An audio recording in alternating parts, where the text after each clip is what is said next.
창세기 30장 1절에서 13절 사랑의 자유함을 찾지 못하는 라헬이라는 제목으로 오늘 여러분과 한번 말씀을 나눠보도록 하겠습니다. 사람은 누구나 할 것 없이 이 사면 초가의 절박한 궁지에 몰려보면 그가 어떤 사람인지 그의 인간성이 어떠한지 적나라하게 드러나게 돼 있습니다. 극한 궁지에 몰리게 된 라헬, 그가 어떤 여자인지 오늘 아주 명백하게 드러나는 모습을 볼 수 있는데요.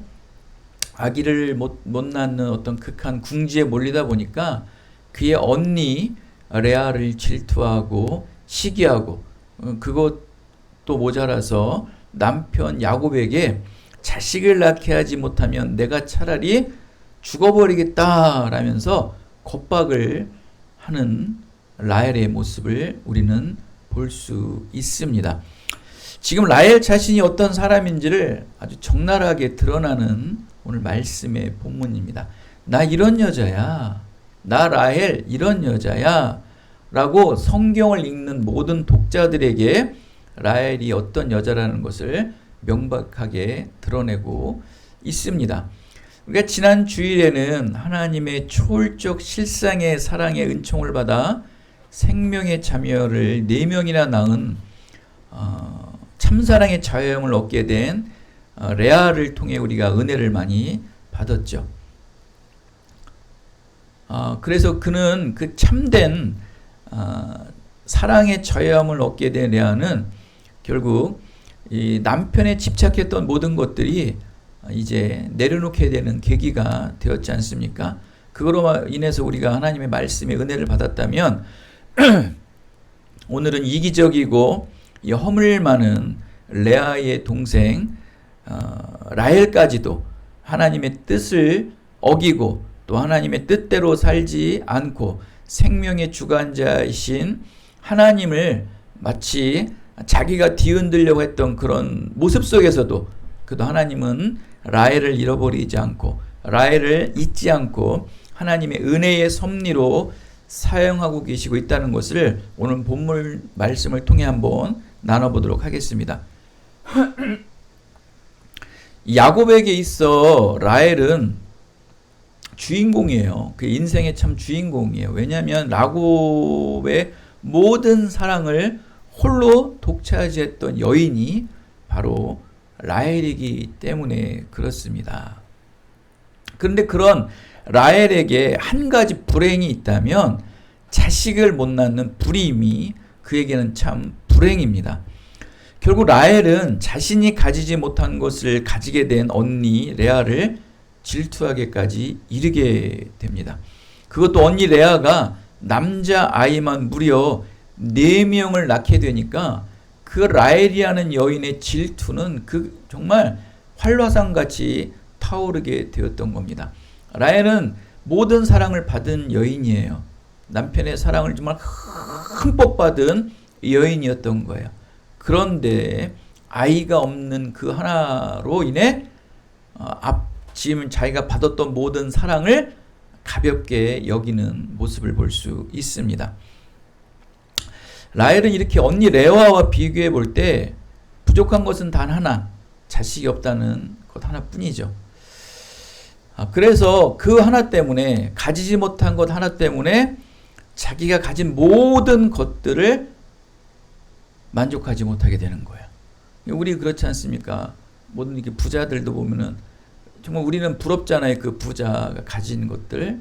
근데 그들은 또 자기가 가지지 못한 것 하나 때문에 자기가 가진 것을 가볍게 만족하지 못할 때가 있다는 거예요.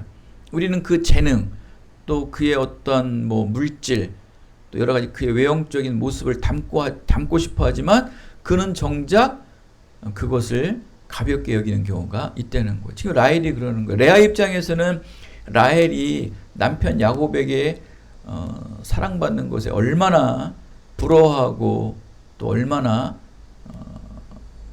동경했습니까? 근데 레아는 또 그 반대로 라헬은 그 반대로 레아가 아기 낳은 것 때문에 자기가 그 받은 모든 사랑을 아주 만족하지 못하는 경우가 있습니다. 라헬이 그렇게 자기 받은 사랑을 만족하지 못하는 이유는 단 하나예요. 바로 그 비교의식 때문에 그래요. 이 비교의식이라는 것은요, 항상 우리의 만족을 잊어버리게 해요. 이 비교의식으로 인해 늘 결핍과 기근이 생기는 걸 아십니까?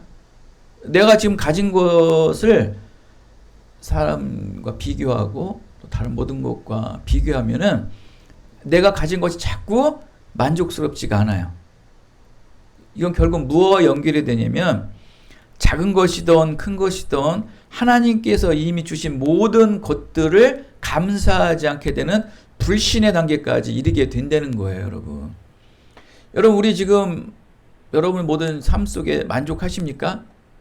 만족하지 못하는 이유는 우리보다 더 나은 자들을 비교하다 보니까 여러분 현재의 삶들을 만족하지 못하고 있는 거예요. 다 비교 의식 때문에 여러분의 지금 현재의 삶을 만족하고 있지 않다. 그럴 때는 가장 중요한 게 뭐냐면 여러분의 그 상황보다 더 낮은 사람을 보시면 돼요. 여러분들의 삶보다 가장 낮은 사람들을 보면 내가 지금 가지고 있고 내가 지금 누리고 있는 것이 얼마나 하나님의 은혜고 감사인지를 알게 된다는 것입니다. 이렇게 라헬은 말이죠, 결핍과 부족함에 너무 집착하다 보니까 바로 악이 없는 것, 그 자기에게 자녀가 없다는 이 부족함에 너무 집착하다 보니까 사람을 원망하고 남편을 원망하지 않습니까? 뭐 레아를 시기하고 언니 레아를 미워하는 것은 뭐 당연한 것이고 나중에는 남편에게 그러지 않습니까? 내가 차라리 죽어버리겠다 할 정도로 아주 생명을 마치 자기가 주관하는 사람으로 지금 있는 거예요. 자기 아이들도 남편에게 빨리 낳게 하라고 그러죠. 생명을 낳게 하지 못하면 나는 차라리 죽어버리겠다. 막 생명을 지금 이 라헬이 막 좌지우지하고 있는 거예요.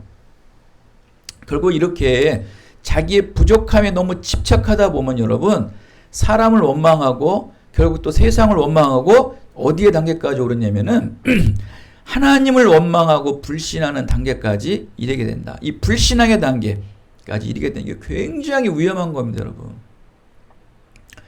작은 불씨가 큰 산을 태우는 것처럼 이번에 뭐 하와이 뭐 어마어마하게 불을 탔더라고요. 여러분 1000명이 실종됐대요. 여러분 실종됐다는 건 다 사망됐다는 거예요, 거의. 뭐 놀라지도 않으시네. 1000명이 죽습니까? 신림역에서 한두 사람 다치고 사망한 거로 인해서 5천만 되는 대한민국이 겁에 질리지 않았습니까? 근데 1000명이 지금 불에 타 죽었다는데 놀라지도 않으시네. 얼마나 담대하신지 모르겠네요. 그래. 여러분 이렇게 커요. 이 작은 불씨가 정말 큰 불이 되는 것처럼 이 작은 이 사랑의 결핍, 뭔가 만족의 결핍이요. 결국 우리를 창조하시고 우리를 영원한 구원에 이르시는 하나님까지도 불신하게 이르게 된다는 거예요. 굉장히 위험한 거예요. 비교의식 버리셔야 돼요. 하다 뭐 저 스스로도 버려야겠죠. 저 자신도. 저도 버리듯이 버리려고 몸부림치듯이 여러분도 이 비교의식에 벗어나셔야 돼요. 여러분 높은 거 보시면 안 돼요. 저도 뭔가 높은 걸 보다 보니까 지금 현재 저의 삶을 괜히 비관하고 낭망하고 또 비전 없는 목회자로 이렇게 전락시켜버리고 말았는데 이거와의 싸움이에요. 때로 하나님도 원망도 합니다. 왜 나에게 이렇게 오랜 시간 훈련시켜 놓으시고 또 많은 또 배움도 주셨지만 결국 나보다 못한 사람은 더 잘 되고 나는 왜 이 모양 이 꼴인가 라는 원망도 왜 하지 않았겠습니까? 이게 비교하다 보면 이렇게 돼버리는 거예요. 이건 결국 불신과 연결될 수 있는 굉장히 우리 신앙에 아주 위험한 누룩과 같은 거니까 여러분도 정말 조심하셔야 되는 거예요. 여러분 비교하지 마세요. 여러분 지금 현재 만족해야 돼요. 그냥 감사를 잃어버리면 안 돼요. 누가 그러더라고요. 누군지는 모르는데 누가 그래요. 하여간에 이 감사는 말이죠. 여러분 감사의 창조는 누가 하셨다고 그랬어요?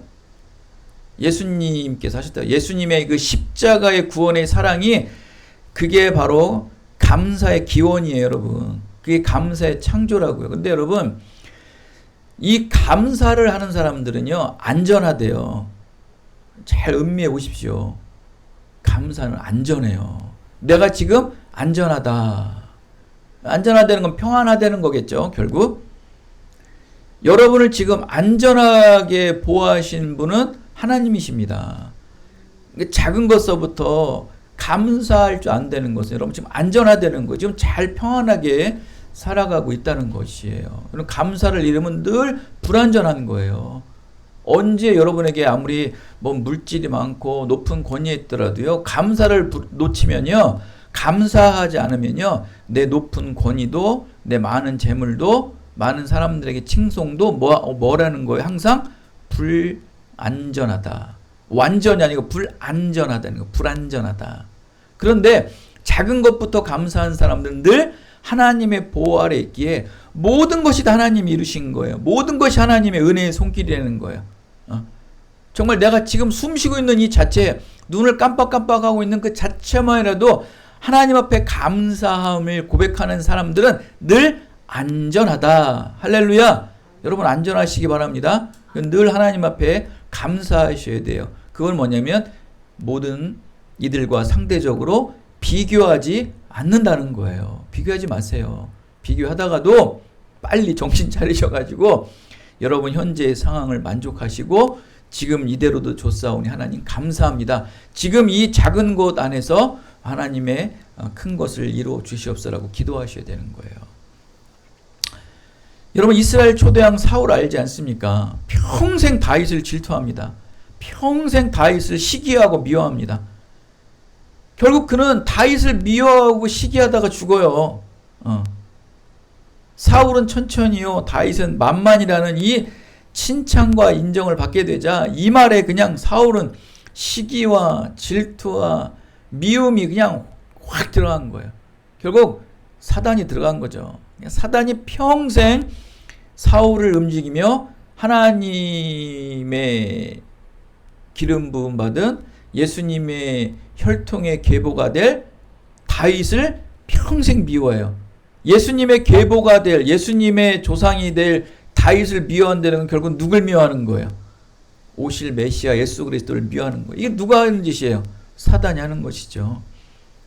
평생 다윗을 죽이기 위해 쫓아다니는 거예요. 하나님을 버리고 거짓 영에 사탄에 취하여 그냥 평생 살다가 마지막 처참한 죽음을 겪지 않습니까? 그 집안이 완전히 멸족되지 않습니까? 이렇게 모든 불만과 원망과 갈등의 씨앗은 다른 사람과 자신을 견주는 이 비교 의식에서부터 시작된다는 것을 명심하시기 바랍니다. 하나님께서 우리 각자에게 작든 크든 무엇이든지 주신 것에 무한 감사하셔야 돼요. 절대 의로우신 하나님은 절대 공의로우십니다. 절대 의로우신 하나님은 절대 공의로우세요. 여러분 왜 아멘 안 하세요? 작은 것을 줬다고 이것은 하나님의 공의가 아니죠. 이것은 하나님의 원망의 대상이 아니고 작은 것도 하나님의 공의로 여기셔야 되는 거예요. 하나님은 의로우세요. 하나님이 주신 것은 그냥 생명으로 이 땅에 태어나신 그 자체가 하나님의 의예요. 십자가에 죽으신 예수 그리스도가 왜 의로우세요? 아니, 하나님이신 예수님이 이 땅에 인간으로 오셔서 십자가에 못 박아 죽으신 게 왜 의로워요? 그건 불행 아니에요? 그건 불행이고 의롭지 못함 아니에요? 근데 그게 왜 의로워요? 여러분 죽음이 왜 의롭냐고요? 하나님이 하셨기 때문에 의로운 거예요. 하나님이 하신 건 다 의로운 거예요, 여러분. 그 의의 하나님이, 절대의의 하나님이 하시는 것은 공의로운 거예요. 여러분 지금 하나님의 공의에 사셔가는 거예요. 여러분 지금 그 공의를 인정하셔야 돼요. 지금 내가 가진 게 없고 부족한 게 많고 있더라도 그건 하나님의 공의에 인정하셔야 돼요. 하나님은 공의로우십니다. 하나님은 공의로우십니다. 나의 이 작은 것을 통해 하나님 사용하실 것이죠. 나의 부족한 것을 하나님 사용하실 것이죠. 왜? 하나님의 의를 믿기 때문에, 하나님의 공의를 인정하고 믿기 때문에, 순종하기 때문에 여러분 결코 비교하지 않는 거예요. 너 골리앗은 등치도 크고 잘 사는 나라에서 좋은 무기를 갖고 좋은 갑옷을 입기 때문에 내가 잘 싸울 수 있지만 나 다윗은 가진 것이라고는 그저 겉옷 하나에 그냥 돌멩이 하나밖에 없다는 거예요, 여러분. 그럼 비교하지 않았어요. 다윗은 비교하지 않았어요. 골리앗과 그 선진 문물을 가지고 있는 그 블레셋 장군 이 골리앗을 결코 부러워하지도 않고 동경하지도 않았어요.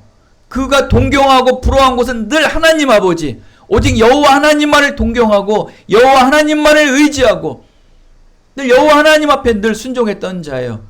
그가 가장 그의 삶의 우선순위였던 거예요. 그 무엇과도 그는 비교하지 않았어요. 어떻게 하나님과 비교합니까? 자기 현실의 삶, 정말 그 형제들이 많은 속에서 틈벅에 끼면서도 자기는 늘 양들을 키우며 가장 밑바닥의 천한 삶을 살면서도 하나님 의로우십니다. 나의 낮고 천한 이 목자의 삶도 하나님 의로우십니다. 베들레헴이라는 정말 보잘것없는 작고 작은 초라한 내가 동네에 살지라도 하나님, 저는 지금 하나님의 이곳에 태어나게 하시고 이곳에 형제자매를 주시고 이러한 힘들고 어려운 일을 주신 것은 하나님 의로우십니다. 그냥 의롭게 인정하신 거예요. 하나님은 공의롭다고 인정하신 거예요. 그러니 그 어마어마한, 우리는 쳐다보지도 못하는 그 어마어마한 세계 최고의 장군 그 골리앗 앞에 결코 굴복하지 않고 그는 정말 자연 속에서 돌아다니는 그 돌멩이 하나를 붙잡고 그에게 던질 수 있었던 거예요. 하나님은 의로우십니다. 결코 비교하지 않았던 거예요.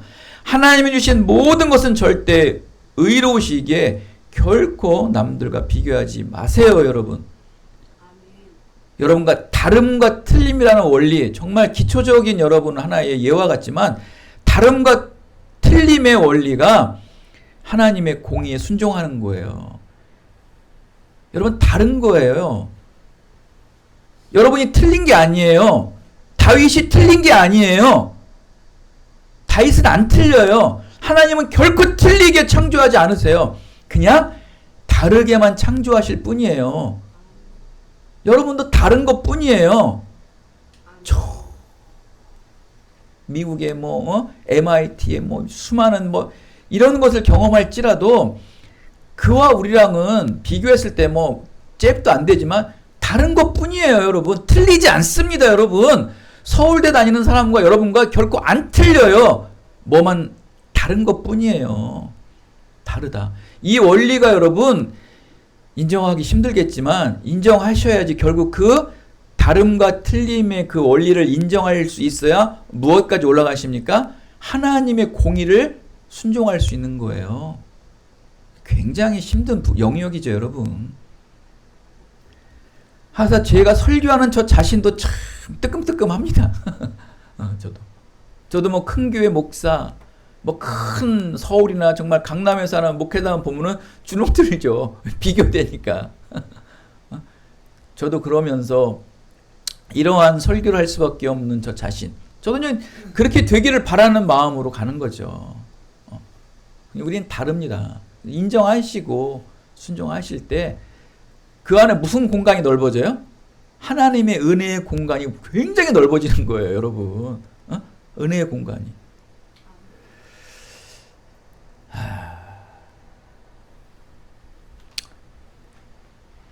여러분, 이렇게 야곱의 첫째 부인인 레아는 여러분, 야곱에게 사랑은커녕 미움과 경멸을 받은 여인 아닙니까? 그렇다고 동생 라헬과 같이 질투하고 시기하였다는 말씀은 나오지 않습니다.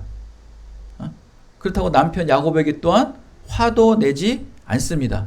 당신 나를 사랑하지 않아서 내가 차라리 죽어버리라 라는 말도 하지 않아요. 그러나 그에 반해서 라헬은 언니 레아를 시기하고 질투하는 것은 물론이고 남편 야곱을 의심하기까지 이른다. 여기서 이 시기라는 단어는 히브리어로 카나라는 단어예요. 카나. 근데 이거는 그 어근을 보면은 의심에서 나오는 거예요. 의심. 시기했다. 그러니까 이 시기심이 어디서부터 근원이 된 거예요? 결국 의심. 의심하는 거예요. 여러분 의심 굉장히 위험한 거예요, 여러분. 결국 우리의 원죄가 어디서부터 시작된 거예요? 하나님을 의심한 거죠. 의심. 지금 라헬이 이 마음을 가지게 되는 거예요. 이게 라헬은 언니 레아를 질투와 시기하는 것은 물론이고 더 나아가 자기가 그렇게 정말 7년, 14년, 20년 동안 그 고생과 종살이를 하면서 아픔을 겪는 것은 다 사랑하는 레아 때문에 자기가 이렇게 20년 동안 외삼촌 라반의 집에서 고생하는 거 아닙니까? 그러한 그 야곱을 라헬이 의심한다. 야곱 인생 헛살았죠. 자기는 온 마음과 온 정성을 다해서 마음과 정성을 다해서 라헬을 사랑하고 또 온 육체적 아픔과 굴욕을 겪으면서도 20년을 라헬 때문에 다 바쳤잖아요. 몸과 마음을 다 바쳤잖아요. 정말 말 그대로. 그런데 라헬은 남편 야곱을 의심하는 거예요. 뭐 하나 때문에? 아기를 낳지 못하게 한 것 때문에. 그러니까 이것도 다 아기를 왜 낳지 못하게 하느냐고 묻잖아요. 자기한테는 잘못이 없고 자기의 자궁의 태에 대해서는 잘못이 없고 남편이 잘못했다는 거예요. 다. 내가 나에게 아기를 낳지 못하게 하는 거 아니냐는 거예요. 이건 뭐에 있는 거예요? 내가 지금 레아에게 모든 어떠한 너의 정기를 다 빼고 나에게 와서 이렇게 임신을 못하게 아닌 거냐면서 의심. 아니면 다른 여인들에게 가서 그런 거 아니냐. 다른 생각을 가졌기 때문에 이런 거 아니냐면서 온갖 의심을 다하는 라헬이. 이게 얼마나 못된 여인이에요. 이 상황만 봤을 때. 이 라헬 자신이 생명을 갖지 못한 것은 다 야곱에게 돌려버리는 거예요. 야곱은 어떤 사람이에요? 온 마음과 온 정성을 다하고 온 몸을 다하여 라헬에게 올인한 남자예요. 근데 이렇게 의심을 한다. 여러분 같으면 어떻게 하겠습니까? 예를 들어서 지금 한평생 돼서 몇십 년을 사는 우리 30년을 사신 우리 함께 부부 생활한 사모님과 결별이 됐는데 결국 사모님이 저를 의심해서 결별됐다고 생각해 보십시오. 제 30년의 인생은 어떻게 되는 거예요? 억울하지 않아요. 지금 야곱은 굉장히 아픈 거예요. 결국은 야곱도 화를 냅니다. 2절에 보면 야곱이 라헬에게 성을 내어 이르되 내가 당신을 임신하지 못하게 하시는 하나님이시지 내가 아니다. 내가 하나님을 대신하랴? 라면서 임신하지 못하게 하시니가 하나님이신데 자신이 하나님도 아닌데 어떻게 잉태할 수 있냐며 라헬에게 극노를 대합니다. 아주 그냥 큰 분노를 대하고 맙니다. 아무튼 야곱은 라헬의 임신을 위해 분명히 최선을 다했습니다. 그거는 정말 우리가 다 아는 것이죠. 그러니까 라헬은 지금 남편에게 마른 행주를 계속해서 짜내는 거예요. 햇볕에 쨍쨍 마른 행주를 가지고 가서 계속 짜내는 거예요. 물기 나올 때까지.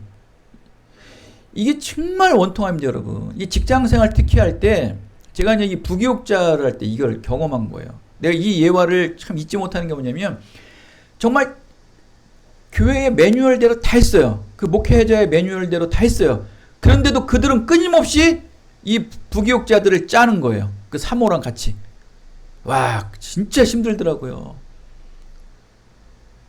이때 떠오르는 이 마른 행주를 계속해서 짜라는 이 예화만 생각나면은 이 부교육자 할 때 생각이 나는 거예요. 그렇게 그냥 꼴을 못 보는 거예요. 그러니까는 그냥 부교육자를 완전히 그냥 하나의 소모품으로 보는 거죠. 그냥 라헬도 야곱을 하나의 자기를 임신하게 만드는 소모품으로 보는 굉장히 아주 악한 여인이죠. 이 상황만 보고서는. 근데 여러분 여기서 지금 우리가 라헬을 자꾸 비난할 문제가 아니고 좀 이게 우리가 말씀이 지금 자꾸 라헬로 몰아가는 것 같은데 여기서 우리는 여러분 야곱을 봐야 돼요. 지금 야곱이 화가 날 정도면 얼마나 아파요. 내가 너 라헬 때문에 내가 지금 이렇게 20년 동안 고생을 하고 있는데 내 마음도 내가 너희가 다 주지 않았느냐. 그리고 이렇게 너희 아버지 라반에게 내가 이렇게 고생하고 있지 않느냐. 그런데 네가 지금 나한테 이렇게 해? 화 나긴 나요. 인간적으로 봤을 때. 근데 창세기 25장에 보면요. 아버지 이삭은 어떻게 보십시오. 야곱의 어머니 리브가도요. 결혼을 했는데 20년 동안 아이가 없어요. 근데 이삭은 창세기 25장 21절에 보면 이삭이 그의 아내가 임신하지 못함으로 그를 위하여 여호와께 간구하매라는 말씀이 나와요. 그러니까 20년 동안 아이를 갖지 못했는데 굉장히 괴롭죠. 부부의 입장에서. 아이를 원하지 않는다면 모를까. 아이를 간절히 원하는 부부라면 아이가 안 생기면 정말 그것처럼 괴로운 게 없습니다, 여러분. 그때 이삭은 뭘 했어요? 하나님께, 생명의 주관자이신 하나님께 기도로 간구했어요.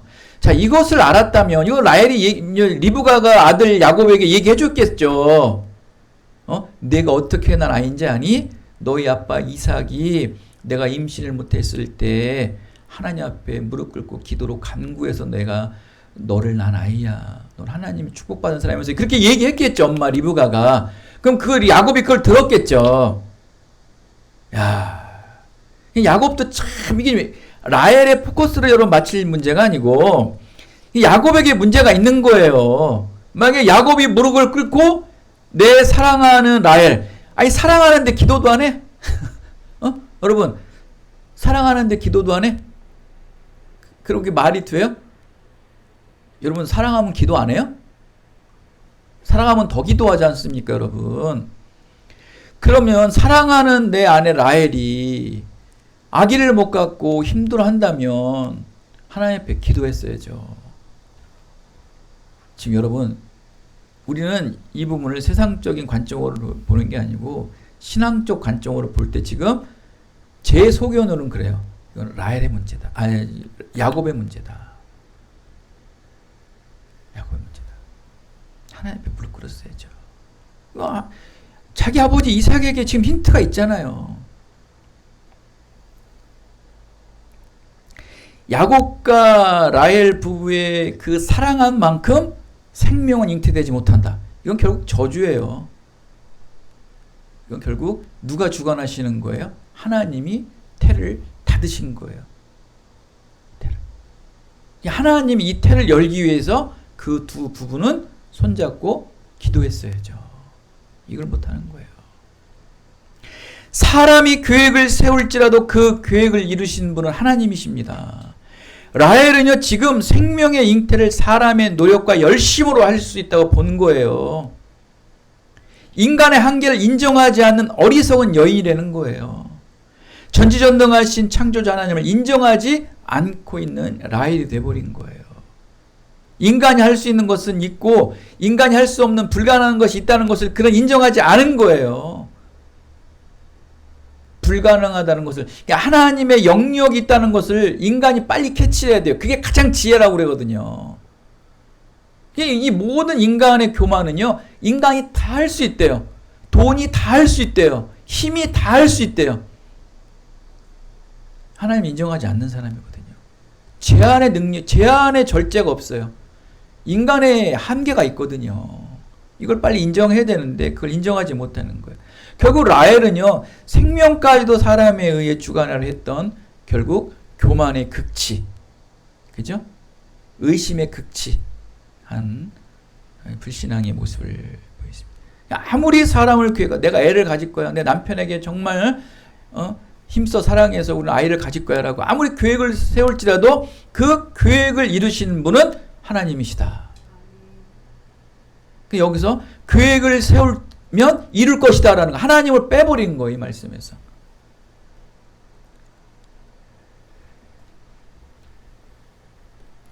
이렇게 오늘 설교가 너무 길 것 같아요. 다음 주에 또 이어서 할게요. 이게 좀 여기서 끊어야겠어요. 이렇게 창세기는 이스라엘의 민족의 조상이 이게 인본적 또 이렇게 미신적 요소를 활용해서라도 자신의 문제를 해결하고 싶어 했다는 이 부끄럽고 숨기고 싶은 모습을 창세기는 여러분 생략하지 않아요. 지금 어디 믿음의 이 조상들이 좀 부끄럽지 않나요? 이 모습 여러분 들으면 아이고 부끄럽다. 우리 믿음의 조상 이게 맞아? 우리 어때요? 어떤 한 사람의 위인을 만들려면 그 사람을 막 극대화하잖아요. 좀 이 사람이 안 좋은 모습들은 다 삭제하고 이 사람이 어떤 영웅적인 모습들, 사람들이 존경할 모습들만 이렇게 다 치장하잖아요. 그렇지 않습니까? 근데 지금 이 창세기 기자는 특히 이스라엘 믿음의 조상이 될 어떻게 보면 직접적 조상이 될 야곱, 그죠? 야곱은 결국 이스라엘이 되지 않습니까? 그의 부인 라헬까지도, 레아도 마찬가지고. 레아에 대한 사모님이 질문한 부분이 있어요. 이거 이제 다음 주, 이번 주 너무 길어서 못 하겠어요. 근데 거기 인본적 요소, 또 미신적 요소들을 들어가 있는데도 그거를 부끄럽고 숨기고 싶은 이야기들을 다 끄집어내고 있다. 오히려 그러한 모습과 흠결을 보여줌으로써 그 잘못된 행위를 비판하고 또 우리를 더 깊이 생각하게 하는 모습을 우리가 볼 수 있어요.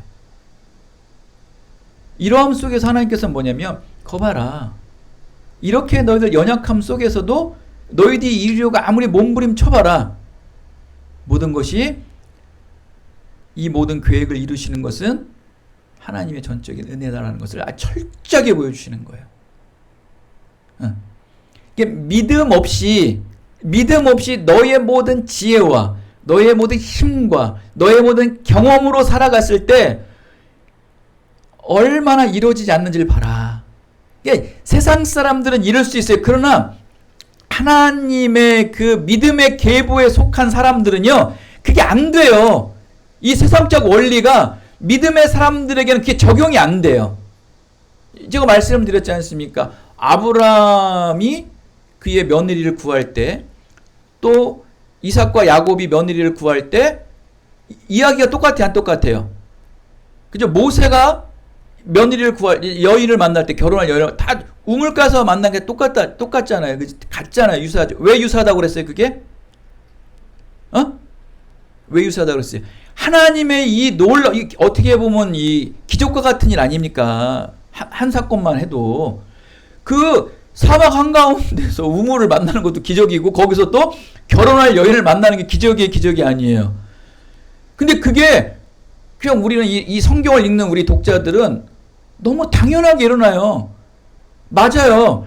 이렇게 믿음의 사람들의 계보는요, 세상 사람들에게는 정말 기적과 같은 일들이 일상으로 일어나는 거예요.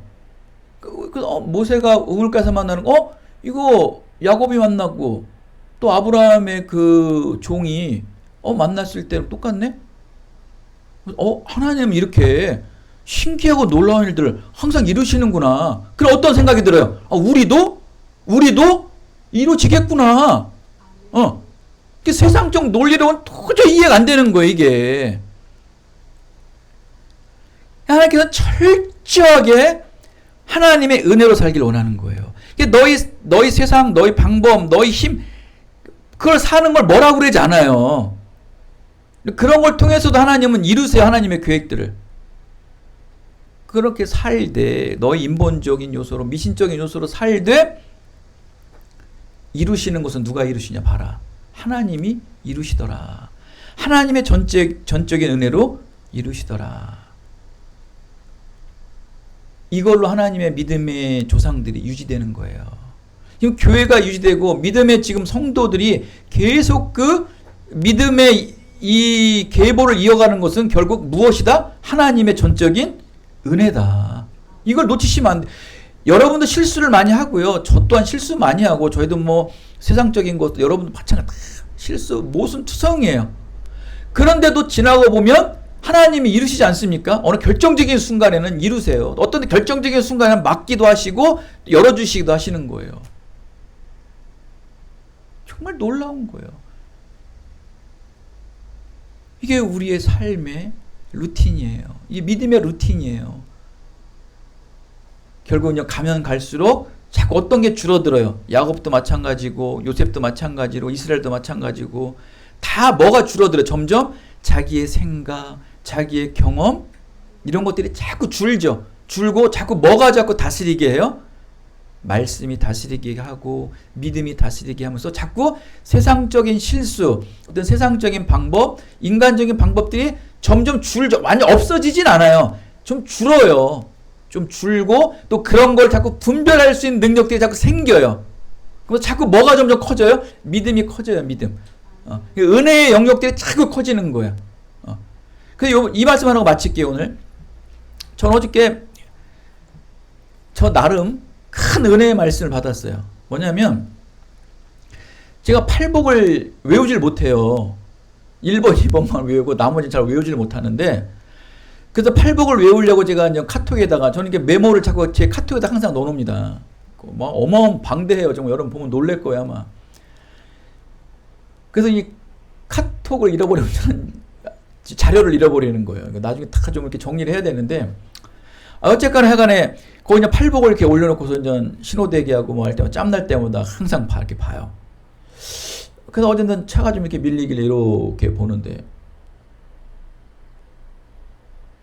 첫 번째 말씀과 마지막 8번째 말씀이 똑같아요. 뭔지 아세요? 천국이 너희의 것이라고 그러는 거예요. 의로 빚받는 자는 자에게 천국은 너희 것이고 첫 번째는 뭐예요? 심령이 가난한 자는 천국이 같은 거예요. 천국이 너희 것인 사람은 딱 두 사람이에요. 심령이 가난한 자와 의를 위해 핍박받는 자. 이 사람이 천국이 너희 것이라는 거예요. 처음과 끝 아니에요. 성경은 항상 처음과 끝이 중요하지 않나요? 알파와 오메가 너무 똑같은 거예요. 결국 우리의 삶도 무엇을 소유하기 위해서 살아가는 거예요? 궁극적인 목적이 천국을 소유하기 위해 살아가는 거 아닙니까? 하나님께서 천국이 지난이 거야, 천국이 옥선일 거야, 천국이 미난일 거야. 결국 이 말을 듣기 위해 사는 거 아니에요? 근데 그거를 살려면 어떻게 해야 돼요? 심령이 가난해야 돼요. 결국 의를 위해 핍박을 받는 사람은 누구만 받을 수 있다? 심령이 가난한 자만이 의를 위해 핍박을 받을 수 있다는 거예요. 그러니까 세상적인 제가 이 말씀을 왜 여기가 들어간 거예요? 자꾸 뭘 버릴 수 있어야 돼요. 야곱과 같이 라헬과 같이 자꾸 세상적인 걸 버려야 돼요. 마지막 레아가 앞에 있는 모든 자녀 이런 것들을 다 버렸던 것처럼 자꾸 버려야 돼요. 세상적 인본적인 생각, 세속적인 생각, 자기의 경험을 자꾸 버려야 그 안에 자꾸 뭐가 들어가는 거예요. 자꾸 하나님의 믿음이 들어가야 되는 거예요. 그러니까 자꾸 심령이 가난해지는 거예요. 내 심령이 자꾸 세속적이고 인본적인 게 아니고 자꾸 뭘로 들어가기 시작하는 거. 하나님의 말씀으로. 하나님의 말씀은 영원하잖아요. 하나님의 말씀은 영원하기에 먹어도 배가 고파요, 안 고파요?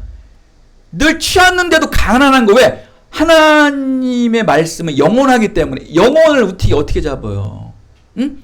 영혼이 늘 가난한 거예요. 오늘 여러분 은혜 받았죠? 근데 또 가난해요. 왜? 또 있잖아요. 또.